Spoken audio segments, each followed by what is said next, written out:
I had intended not to change the track rod here, and what I decided was, while I had the steering rack off, I would try and get the track rod end off of the track rod, just to make sure that you could turn it and you could adjust the toe in, toe out, etc. Just as well I did. They are so seized on. I just cannot shift them. I've even put them in a vise. I've used an absolutely massive wrench, exhibit number 1, and I've tried to undo the track rods off the end, the track rod end off the end of the track rod, or tie rod, or whatever you want to call it, and there's no way. It just will not budge. I've heated it, I've soaked it in WD-40, I've tried everything. Now the actual track rod ends, they're loose, but there's no slop in either of them. But the thing is that they're useless if I can't adjust the toe in, toe out, particularly when you think that, well, for whatever reason, if I can't adjust the toe in, toe out, then they're absolutely pointless.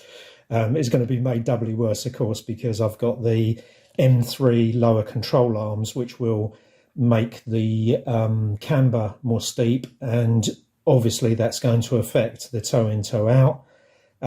So no, they've got to be replaced. So I've ordered a pair. Now the next challenge was getting this end off of the rack down there, and to do that I had to put the rack in a vise on the mounts, and I had to be really careful because I was really worried I was going to crack the casing or do some damage. I followed the instructions by winding the rack all the way in, so that it was just this bit that was exposed out of the end of the rack. And then I used my big wrench, which I just showed you, and it took some force. I mean, they're supposed to be torqued to 165 Newton meters, which is the same, actually, bizarrely, as the camber arm bolts on the back of the car. But of course, you can only do that if you've got some sort of crow's foot style socket wrench, because you can't get a socket over it. So you can't use a torque wrench with an ordinary socket. Apparently it's 30 mil, this thing. So it seems, I've watched loads of videos on YouTube, and it seems that everybody just does it up as tight as they can get it. And I didn't see anybody who actually used a torque wrench, including a couple of really specialist BMW engineering companies.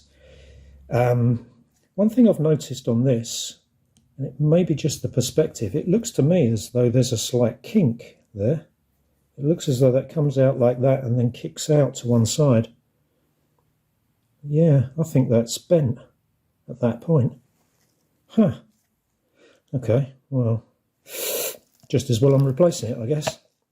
So all of this has got to go. I did debate cutting these rods in half so that I could get the boot off. I'm going to get a new pair of boots each side, but I thought they might be useful for spares. But I don't know. There's no splits in them or anything, but they are a bit sort of. They feel a bit hard, and maybe they've hardened over time. So I don't know whether it's worth doing that. I don't think it's high on my list of priorities. So now, yet again, I've got to wait for more parts. I'm waiting for the replacement tie rods.